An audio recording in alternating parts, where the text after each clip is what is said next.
So like when you see someone making, like $50,000 a month, it's kind of hard not to be at least a little curious, right? Right. So that's what we're doing today. We're diving into this YouTube video, and it's from the Grind Success channel, and it's all about this guy Scott, who's a video editor who figured out how to build a 6-figure-a-month empire. Yeah, and what really grabbed my attention was that he's doing this by selling what are called productized services. So instead of the typical freelance grind, Scott's actually gone ahead and created packages for short animated videos specifically geared towards B2B SaaS companies. So it's less about selling your time hourly and more about sort of packaging up your skills into a product. Exactly. And I can already see why that would appeal to clients. It's clear what they're getting, how much it costs. Yeah. Choosing from a menu rather than ordering a la carte. Exactly. You hit on a key benefit there, consistent pricing. Yeah. But it also allows you to scale your business in a way that's just not possible when you're trading hours for dollars. Right. So you're selling expertise, not just time. That makes a lot of sense. Yeah. Because, if time is your product, you only have so many hours in a day. But with expertise, the potential to grow and reach more clients is pretty much limitless, it seems. Exactly. And I'm intrigued by his choice to work with, specifically VC-backed or seed-funded SaaS companies. That's a smart niche because those companies are often flush with cash and they understand the value of high-quality video content to attract customers.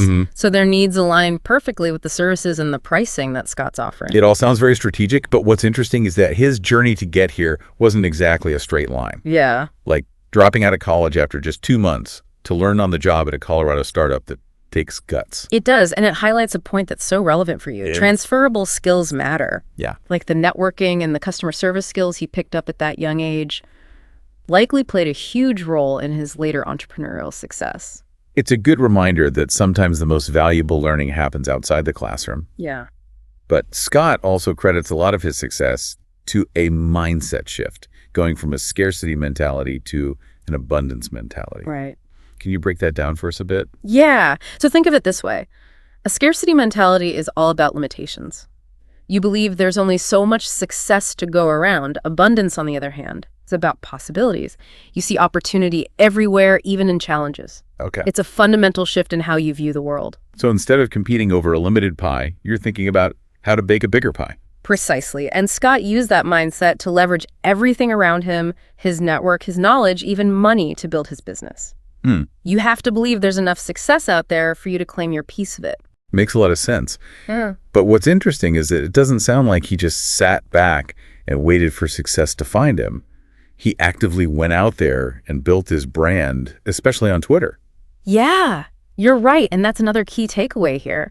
Social media is a powerful tool for entrepreneurs today. Consistently sharing valuable content, engaging with your audience, showcasing your expertise, it all adds up to a powerful online presence. It's like having a digital storefront for your skills. Yeah. And these days, having that strong online presence is pretty much non-negotiable if you want to monetize your talents or build a successful business. Absolutely. Scott's success with Twitter really underscores that. But let's dig a little deeper into this whole productization thing. Okay. What did Scott actually do to transform his video editing skills into a sellable product? Yeah, that's the part I'm still trying to wrap my head around. I get the idea of packaging services together, but what does that look like in practice? So think of it like this. Scott created predefined video packages, each with a clear price and a set of deliverables. It takes the guesswork out of the process. For clients, they know exactly what they're getting and how much it will cost. That's a smart way to simplify things for both sides. Yeah. That makes me wonder what other services could be productized this way. Oh, Could a writer offer prepackaged blog post bundles? Could a designer create logo design packages? absolutely. The possibilities are practically endless. That's the beauty of this concept. Yeah. It's a model that can be applied across so many industries and services. Okay, so he starts out as a solopreneur, builds a strong online presence, packages his skills into these productized services, but eventually Scott makes the leap from solo to team and starts hiring international contractors. Yep. That's a major milestone in any business journey. It is, and it speaks to his willingness to delegate and leverage the skills of others. It's not easy managing a global team, of course, but the ability to tap into diverse talent and expand your reach is invaluable for growth. And what's even more impressive is that he managed to attract that talent organically, just by sharing his mission and building a strong personal brand, people are literally drawn to work with him because they believe in what he's doing. That's the power of authenticity. When people see your passion and the value you provide, they naturally want to be a part of it. It's a more powerful recruiting tool than any job posting. I can definitely see that, but let's talk numbers for a second. Scott's revenue growth is pretty remarkable. He started out charging $500 per video and eventually worked his way up to $3,000 plus orders. Wow. With some packages priced as high as $12,000. And that's directly tied to his niche. Okay. By focusing on B2B SaaS companies, Scott was able to tailor his services and pricing to their specific needs and budget. He became an expert in their world, which allowed him to command those higher prices while delivering even more value. So it's not just about raising prices for the sake of making more money. It's about knowing your audience and understanding their willingness to pay for solutions to their specific problems.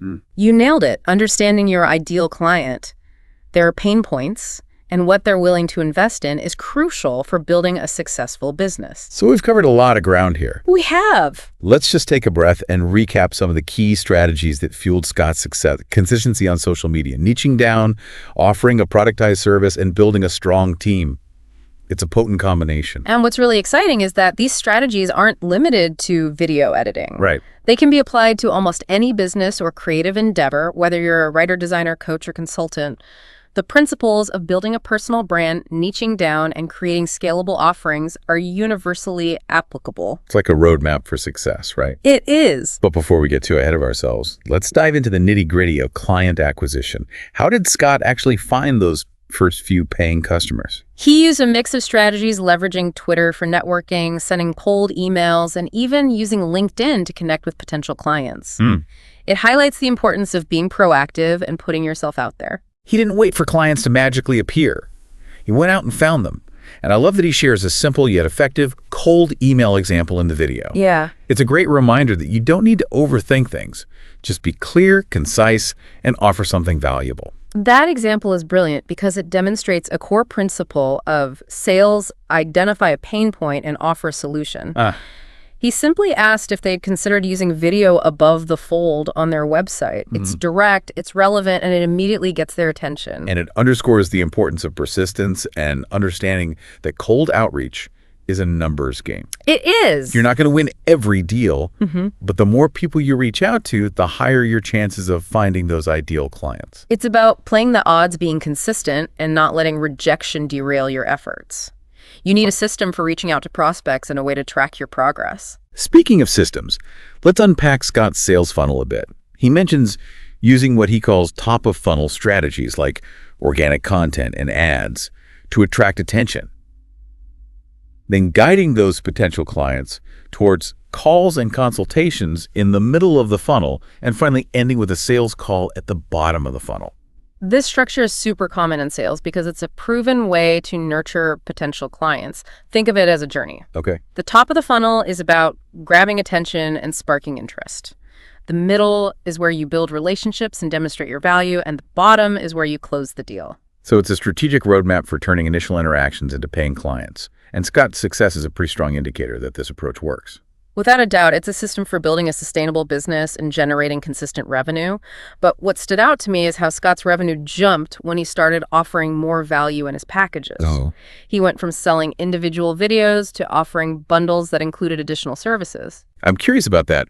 What kinds of things did he add to his packages, and what was the impact of those changes? Initially, he just offered a single video for a flat fee, but then he realized he could provide more value and justify higher prices by offering packages that included extra services like video formatting for different platforms, script writing, or even retargeting ads. So he basically bundled those additional services into his packages, creating a more comprehensive offering that makes a lot of sense from a client's perspective. Right. They're getting a complete solution rather than just one piece of the puzzle. Exactly.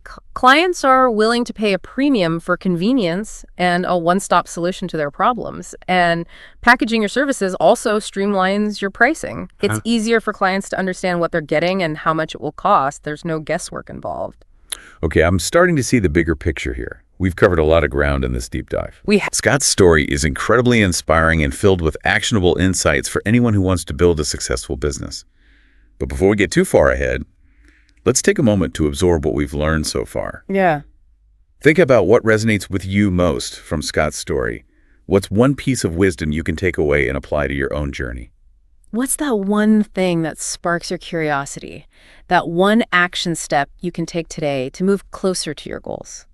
Write it down, commit to it, and take that first step. You might be surprised at what you can achieve. I love that. Yeah. It really is all about taking action, right? Like turning that inspiration into those concrete steps. Scott's story is a great reminder that success leaves clues. And if we're paying attention, we can learn from those who have already achieved what we're aiming for. Absolutely. One thing that really jumps out at me from Scott's experience is that building a successful business often requires more than just those technical skills. Right. It's about mindset, it's about strategy, and it's about building genuine connections with people. Yeah, it's about spotting those opportunities where others might only see roadblocks and having that courage to take those calculated risks to reach your goals. And don't forget the importance of surrounding yourself with people who believe in you and push you to grow. Scott wouldn't be where he is today without a supportive network and a talented team. Speaking of his team, it's inspiring that Scott built a global network of talented people who share his vision. It says a lot about his leadership and the kind of work environment he's created. Yeah, it definitely speaks to the power of remote work and the possibilities it unlocks for both entrepreneurs and skilled professionals worldwide. Yeah. Like it's revolutionizing the way we work and opening doors to a level of talent and diversity that wasn't possible before. It's exciting to see how technology is changing the game for businesses. Yeah. But I want to go back to something Scott mentioned earlier about the tech stack he uses to run his business. Okay. He said it costs him around $1,200 a month, which seems like a lot. It's a significant expense for sure, but it's important to remember that those tools are an investment in his business. Right. They enable him to deliver high-quality work and scale his operations efficiently. So it's not just about the upfront cost, but the value those tools provide in terms of efficiency, productivity, and ultimately revenue generation. Precisely. Yeah. And it's worth noting that Scott's biggest expense is actually labor, which makes sense given that he has a team of contractors working on projects. That's a good point. As your business grows and you take on more clients, those labor costs naturally increase. Yeah. The key is to price your services accordingly so you can cover those expenses and still maintain a healthy profit margin. Absolutely. And pricing plays a huge role in Scott's story. He talked about how niching down allowed him to raise his prices significantly. Yeah.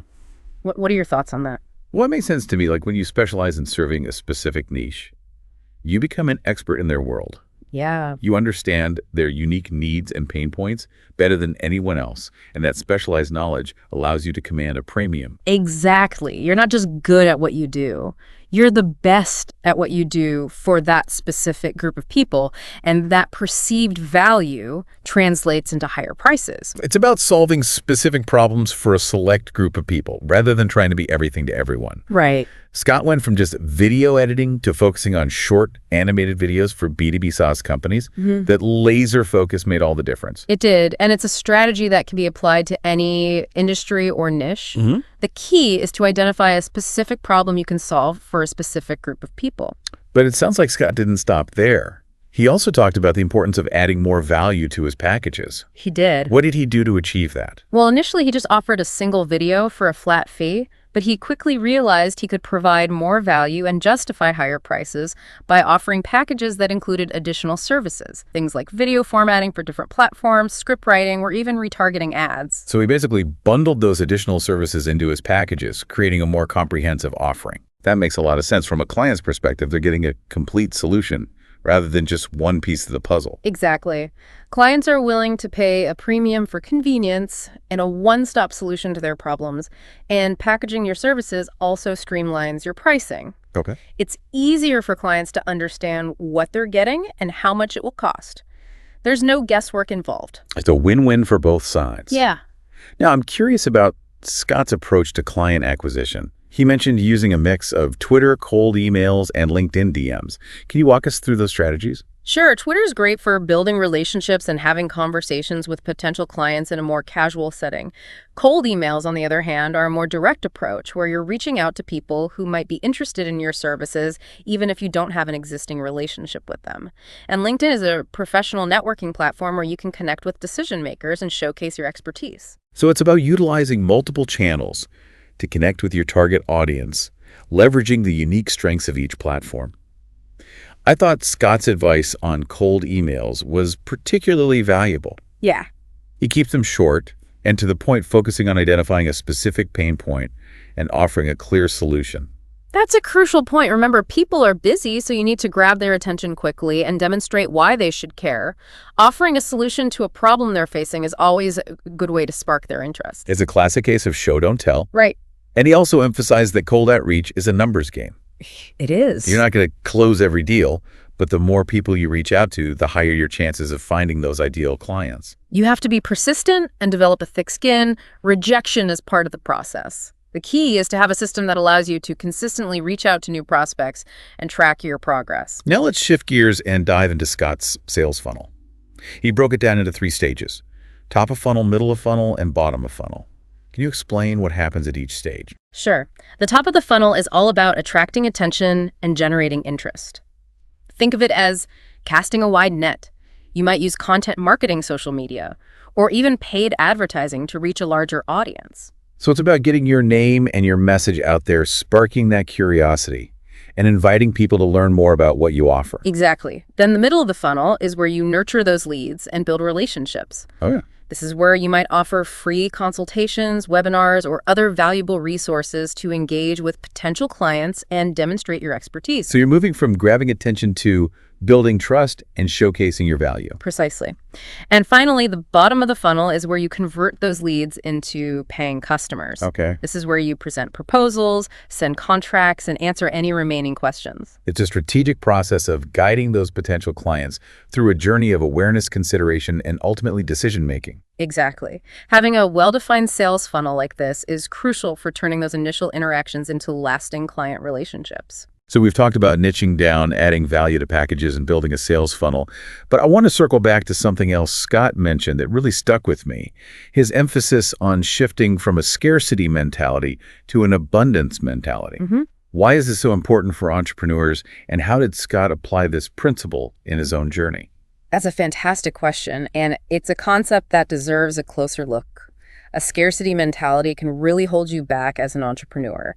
It's rooted in fear and the belief that there aren't enough resources or opportunities to go around, which often leads to competition hoarding and a constant feeling of lack. It sounds exhausting, to be honest, like you're constantly fighting for scraps instead of focusing on creating something bigger. Exactly. An abundance mentality, on the other hand, is based on the belief that there's more than enough for everyone. It encourages collaboration, generosity, and a sense of limitless possibility. So it's about shifting your perspective from one of lack and limitation to one of possibility and abundance.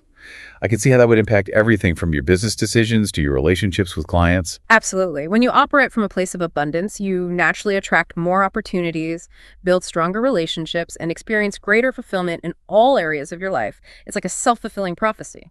And how did Scott specifically apply this abundance mentality in building his business? Did he share any concrete examples? He did. For example, he talked about his willingness to invest in himself and his business, even when he didn't have a lot of money. He saw those investments as a way to create more value and attract more abundance into his life. So instead of viewing money as a scarce resource to be hoarded, he saw it as a tool for growth and expansion. Right. And he also talked about his approach to collaboration. He wasn't afraid to partner with other people and share his knowledge, even if it meant potentially giving away some of his secrets. He believed that there was enough success to go around, and that collaboration would ultimately benefit everyone involved. That's a powerful example of how an abundance mentality can lead to those win-win situations. Instead of viewing others as competition, you see them as potential collaborators and allies in your journey. Exactly. And that mindset shift can be transformative, not just for your business, but for your life as a whole. It allows you to approach challenges with a sense of optimism and possibility, knowing that you have the resources and support to overcome any obstacle. It's inspiring to see how Scott's mindset played such a crucial role in his success. It's a great reminder that our beliefs and attitudes can have a profound impact on the outcomes we create. Yeah. But shifting gears a bit, I'm curious to learn more about his initial client acquisition efforts.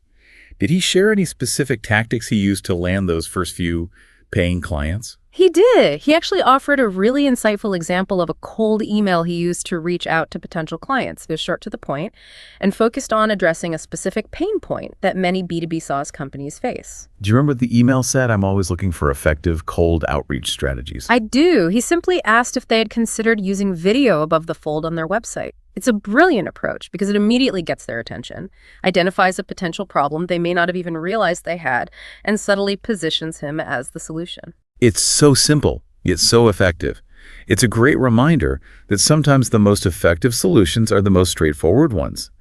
You don't need to overthink things. Just focus on providing value and addressing a real need. Exactly. And he emphasized the importance of persistence and understanding that cold outreach is a numbers game. Right. You're not going to get a yes from everyone, but the more people you reach out to, the higher your chances of finding those ideal clients. It's about playing the odds and not getting discouraged by rejection. Did he talk about how he handled rejection or followed up with potential clients? He did mention that he always tried to personalize his follow-up messages, referencing something specific from their website or their company's mission. It's a great way to show that you've done your research and that you're genuinely interested in helping them. That's a great tip. It's easy to fall into the trap of sending generic follow-up emails, but adding that personal touch can make all the difference in standing out from the crowd. Absolutely. And it goes back to building those genuine connections. People can tell when you're genuinely invested in their success. And that authenticity goes a long way in building trust and closing deals. I couldn't agree more. It seems like every aspect of Scott's approach is rooted in authenticity and a genuine desire to provide value. You're absolutely right. And that's one of the biggest takeaways from his story. Success isn't just about mastering the technical aspects of your craft. Right. It's also about developing the right mindset, building relationships, and approaching your work with passion and integrity. Those are the qualities that resonate with people and inspire them to want to work with you. Exactly. And that kind of genuine connection is priceless. It lays the foundation for lasting success. But let's shift our focus to the strategic side of things. Did Scott share any insights into how he structures his sales process? He did. He actually walked through his sales funnel in detail, explaining how he guides potential clients from initial awareness to becoming paying customers. It's a really insightful process that highlights the importance of having a system in place for nurturing those relationships. I'm eager to hear more about that. A well-defined sales funnel is essential for any business, but it can be especially valuable for solopreneurs and small business owners who are wearing multiple hats. Absolutely. It's about creating a roadmap for success, a repeatable process that can be scaled as your business grows. But before we dive into the specifics of Scott's sales funnel, let's take a moment to acknowledge just how far he's come from dropping out of college to building a six-figure-a-month empire. His story is a testament to the power of hard work, dedication, and a willingness to embrace new ideas. It's truly inspiring, and it's a reminder that success is a journey, not a destination. It's about constantly learning, adapting, and evolving. And it's about having the courage to put yourself out there, to take risks, and to believe in your ability to achieve your goals. Scott's story shows us that anything is possible if you're willing to put in the work and stay committed to your vision. I couldn't agree more, and I'm excited to dive into the specifics of his sales funnel and see how he's systematized his approach to attracting and converting clients. Me too. I'm always on the lookout for strategies that can help streamline the sales process and make it more effective. Well, you're in for a treat. Scott's approach is both insightful and incredibly practical. He breaks down each stage of the funnel from generating leads to closing deals and offers actionable tips that you can implement in your own business. I can't wait to hear more. But before we get lost in the details, let's take a step back and connect this back to you. What are some of the biggest challenges you face when it comes to acquiring new clients? That's a great question, and it's something that many entrepreneurs struggle with. One of the biggest challenges is simply getting your name and your message out there in a way that resonates with your target audience. It's a crowded marketplace, and it can be tough to cut through the noise and stand out from the competition. Exactly. And another challenge is building trust and credibility, especially if you're just starting out or working in a new niche. People need to feel confident that you can deliver on your promises before they're willing to invest their time and money. Right. It's about building relationships and demonstrating your expertise in a way that resonates with potential clients. But that takes time and effort. It does. And that's where having a well-defined sales funnel can be so valuable. It allows you to systematize your approach to client acquisition, making it more efficient and effective. So it's about creating a repeatable process that guides potential clients through a journey of awareness, engagement, and ultimately conversion. Exactly. And Scott's sales funnel is a perfect example of how to do that effectively. Let's dive in and see how he breaks it down. Okay, I'm ready to unpack this. Yeah. Let's start with the top of the funnel. What are some of the strategies Scott uses to attract attention and generate interest? He talks about the importance of having a strong online presence, using platforms like Twitter and LinkedIn to share valuable content, engage with his audience, and showcase his expertise. So it's about building a digital storefront for your skills and showcasing your value to the world. Did he mention any specific types of content that work well for him? He did. He emphasized the importance of creating content that's both educational and entertaining.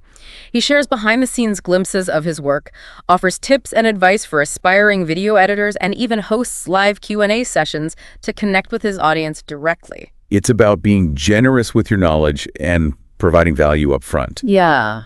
People are more likely to trust you and do business with you if they feel like you're genuinely invested in their success. Exactly. And he also talked about the importance of using paid advertising to reach a wider audience. Okay. He specifically mentioned using retargeting ads, which are ads that target people who have already visited your website or interacted with your brand online. That's a great strategy. Allows you to stay top of mind with potential clients who have already expressed interest in what you offer.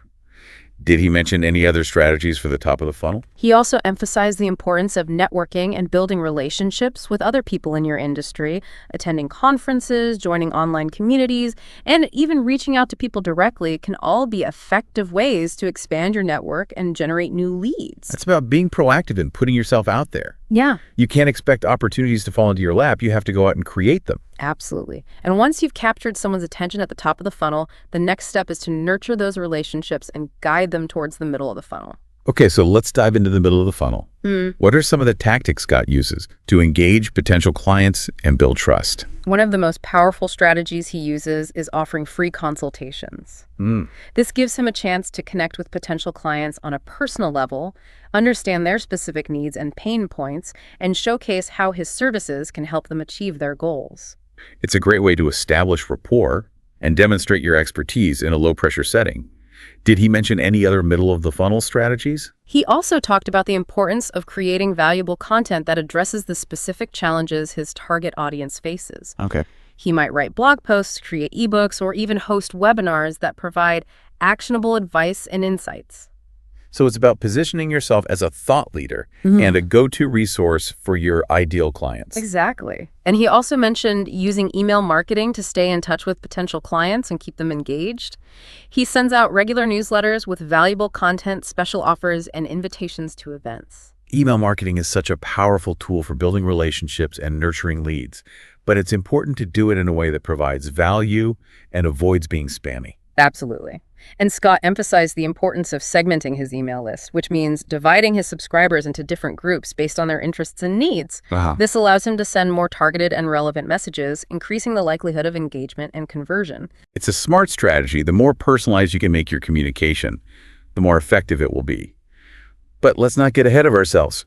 We still haven't talked about the bottom of the funnel, the part where the magic happens. You're right. Let's dive into the final stage where those nurtured leads transform into paying clients. Okay, I'm ready. What are some of the key tactics Scott uses to close deals and convert those leads into happy customers? Well, it all starts with a strong proposal.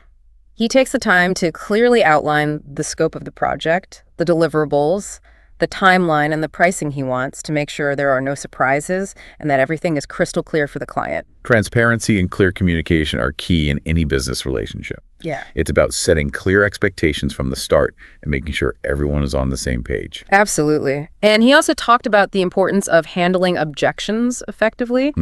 He knows that potential clients will have questions and concerns, and he's prepared to address them in a way that builds trust and confidence. It's about being patient, listening attentively, and offering solutions that address their specific needs. Exactly. And finally, he emphasized the importance of following up after the sale. He wants to make sure his clients are happy with the work he's delivered, and he's always looking for ways to improve his services and exceed their expectations. It's about building those long-term relationships that turn one-time clients into loyal advocates for your brand. Precisely. And that's how Scott has managed to build such a successful business. He's created a system that guides potential clients through a journey of awareness, engagement, and ultimately conversion. It's a brilliant model that can be adapted and applied to any industry or niche. And I think one of the biggest takeaways here is that selling doesn't have to be sleazy or pushy. Right. It can be a genuine and collaborative process that benefits both sides. I completely agree. And Scott's story is a perfect example of how to approach sales with integrity and authenticity.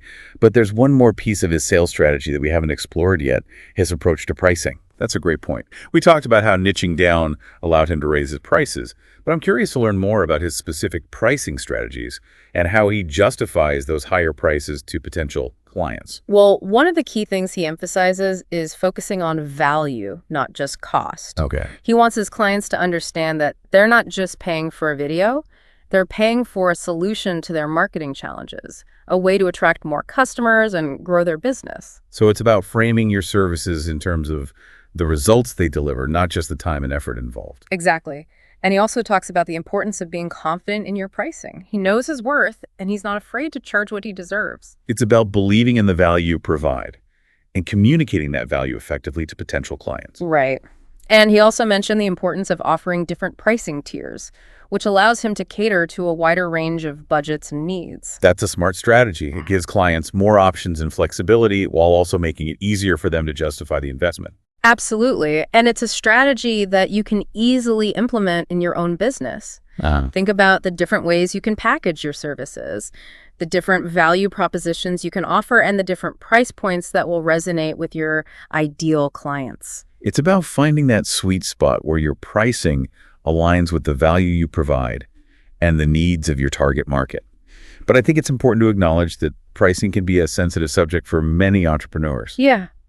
It's easy to get caught up in self-doubt and undercharge for your services. You're absolutely right. Imposter syndrome is a real struggle for many entrepreneurs, especially when it comes to pricing. But Scott's story is a great reminder that you deserve to be compensated fairly for your skills and expertise. It's about recognizing your own worth and valuing your time and talents. Exactly. And it's about understanding that when you charge what you're worth, you're not just benefiting yourself, you're benefiting your clients as well. Well, when you're charging what you're worth, you're able to invest more in your business, improve your skills, and deliver even better results for your clients. It's a win-win situation for everyone involved. That makes a lot of sense. It's about creating a sustainable business model that allows you to thrive while providing exceptional value to your clients. Precisely. And that's what Scott's story is all about. He's built a successful business by focusing on value, building relationships, and approaching his work with passion and integrity. It's an inspiring example that shows us what's possible when we believe in ourselves, commit to our goals, and take action. But I know we've covered a lot of ground today. We have. Before we move on, I want to make sure we pause and give you a moment to reflect on what we've discussed. What's one key takeaway that stands out to you so far? That's a great question, and there are so many valuable insights to choose from, but I think one of the most important takeaways is the power of mindset. Scott's journey is a perfect example of how our beliefs and attitudes can shape our reality. It's a reminder that success starts from within. It's about cultivating a mindset of abundance, believing in yourself, and focusing on providing value for others. Exactly. And when you combine that mindset with strategic action, like building a strong personal brand, niching down, creating a productized service, and implementing a well-defined sales funnel, you set yourself up for incredible success. It's a powerful formula that can be applied to any business or creative endeavor. Absolutely. And it's a formula that's accessible to anyone who's willing to put in the work and stay committed to their vision. I love that it's a message of empowerment and possibility. Exactly. And it's a message that I hope resonates with our listeners and inspires them to take action toward their own goals. Me too. But before we wrap up this part of our deep dive, there's one more aspect of Scott's journey that I want to explore. He talked about the importance of building a team and leveraging the skills of others. I'm curious to learn more about his approach to team building and how he manages to maintain a cohesive and productive team, even though they're spread out across the globe. That's a great question, and it's a topic that's particularly relevant in today's world of remote work. Let's dive into Scott's team building strategies and see what we can learn. Yeah, it's like a whole other world when you're trying to manage people remotely, right? There's a whole new set of dynamics to kind of figure out. Totally. And I think communication is often the first hurdle. Like, you don't have those casual in-person interactions, and it's easier for misunderstanding to happen or for things to slip through the cracks. Yeah, you can't just swing by someone's desk and be like, hey, what about this? Right, exactly. So how does Scott deal with that? Like, what kinds of systems or tools does he use to kind of keep everyone connected and on the same page? He's big on what's called asynchronous communication. So basically using tools that don't require everyone to be online at the same time. You think like project management platforms, shared documents, that sort of thing. That makes a lot of sense because, it gives people that flexibility to work when they're most productive. Right. Regardless of, location or time zone. But does that ever create delays or bottlenecks in projects? He's got that covered too. He sets very clear expectations for communication response times and makes sure everyone knows what the preferred channels are for different types of messages. So like, urgent issues might warrant a phone call. Right. Whereas a quick project update can just go in the team chat. So it's all about having those guidelines in place so people know how to communicate effectively. Exactly. But communication isn't the only challenge with these remote teams, right? There's also like, that whole thing about building camaraderie and trust when you're not physically together. Absolutely. Like that kind of connection you get from being in the same space, it's just not there. Yeah. But Sky's found some really clever ways to kind of bridge that gap. Oh, really? He actually makes time for virtual team building activities like online games or even casual coffee chats just to help people connect on a more personal level. I love that because it's like acknowledging that work isn't just about tasks and deadlines. Right. It's also about those relationships. Totally. He also encourages his team to share a bit about their personal lives and interests in their team communication channels. Okay. So it helps create a more well-rounded picture of each person, and fosters those more informal bonds that might naturally happen in an office setting. So even those small things can really make a difference in creating that sense of community. Yeah. It's interesting how intentional you have to be about building those connections when you're working remotely. Absolutely. It definitely takes effort, but the payoff is huge, When you have a team that trusts and respects each other, right, they're more likely to communicate effectively, collaborate seamlessly, and ultimately produce better work. Yeah, it's all interconnected. But shifting gears a bit, I'm kind of curious about Scott's approach to managing workloads and ensuring that projects stay on track, when you've got people working across all those different time zones. Well, he relies heavily on project management software to keep everything organized and transparent. So everyone knows what's due, who's responsible, what the progress is on each task. It's like having that central command center for all the moving pieces. But does that eliminate the need for those regular check-ins and meetings? Not at all. He still has regular team meetings. Okay. But he's very intentional about making them efficient and productive. He sends out agendas in advance, keeps the meetings focused, and use them primarily for collaboration and brainstorming, not just status updates. So it's about using those meetings strategically. Exactly. Not just for the sake of having a meeting. Right. I like that. But even with all the systems and tools in place, there must still be challenges that pop up when you're managing a remote team, right? Of course, one thing Scott mentioned was the importance of being mindful of those different time zones and work schedules. Yeah. You don't want to be scheduling meetings or sending urgent requests at times that are inconvenient for your team members. Right. That could definitely lead to burnout or resentment. Yeah. If people feel like they're always on call. For sure. He's also learned to be really flexible and adaptable. But things don't always go according to plan, especially when you're working with people across different locations and cultures. So being able to kind of roll with the punches and adjust your approach as needed is crucial. It's about embracing that fluidity of remote work, right? And being willing to find solutions that work for everyone. Precisely. And it's about recognizing that managing a remote team is a continuous learning process. Yeah. There's always room for improvement and new challenges to overcome. It's about being open to feedback, willing to experiment, and constantly striving to create that better work environment for your team. Exactly. And I think that's a great segue into one of the most important aspects of Scott's leadership style, his focus on fostering a positive and supportive team culture. Tell me more about that. What are some of the things he does to create that positive environment? He's a big believer in celebrating wins, both big and small. Okay. He makes time to acknowledge individual and team accomplishments, and he's always looking for ways to show his appreciation for his team's hard work. It's about creating that culture of recognition and appreciation. right? People are more motivated and engaged when they feel valued and respected. Absolutely. And he also makes an effort to foster that sense of community within his team. He encourages team members to connect with each other on a personal level. Okay. And he creates opportunities for them to interact outside of work projects. So it's about building those personal connections that kind of go beyond just the transactional nature of work, right? Exactly. And those connections are so important, especially for remote teams where people might not have the opportunity to interact in person as often. Right. It helps combat that feeling of isolation that can sometimes creep in with remote work. Yeah. But it's not all fun and games, Yeah. right? Like there are times when you have to address issues or provide constructive feedback. How does Scott handle those more challenging conversations? He really emphasizes the importance of direct and honest communication, Okay. but always delivered with empathy and respect. He focuses on the behavior or the issue, not the person, and he frames feedback as an opportunity for growth and improvement. It's about approaching those conversations with that growth mindset, not a punitive one. Exactly. And he also makes an effort to create a safe space for people to share their concerns and feedback. He wants his team to feel comfortable coming to him with any issues they might be facing without fear of judgment or retaliation. Yeah, it's so important. Creating that kind of open and trusting environment is essential for any team, but especially for those remote teams. Yeah. Where, miscommunication can easily happen.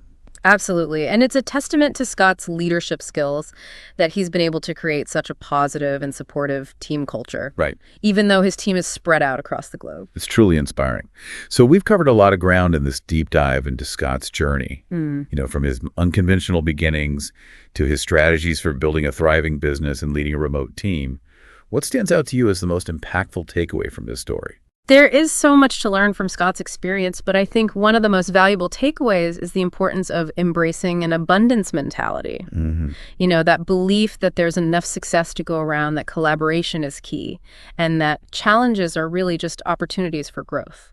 I completely agree that mindset shift can be transformative, not just for your business, but for your life as a whole. Absolutely. Yeah. And when you combine that abundance mentality with strategic action, a strong personal brand, a focus on providing value, and a commitment to building a positive team culture, you create a powerful recipe for success. That's really well said. I think Scott's story is a powerful reminder that success is within reach for anyone who's willing to put in the work, stay true to their values, and embrace that growth mindset. I couldn't agree more. And I hope our listeners are walking away from this deep dive feeling inspired and empowered to pursue their own dreams. Me too. But before we say goodbye, I want to leave our listeners with one final thought. What's one small step you can take today, inspired by Scott's story, to move closer to your goals? Write it down, commit to it, and take action. Remember, every journey begins with a single step. That's a perfect note to end on. Thanks for joining us on this deep dive. We'll see you next time for another exploration of knowledge and inspiration.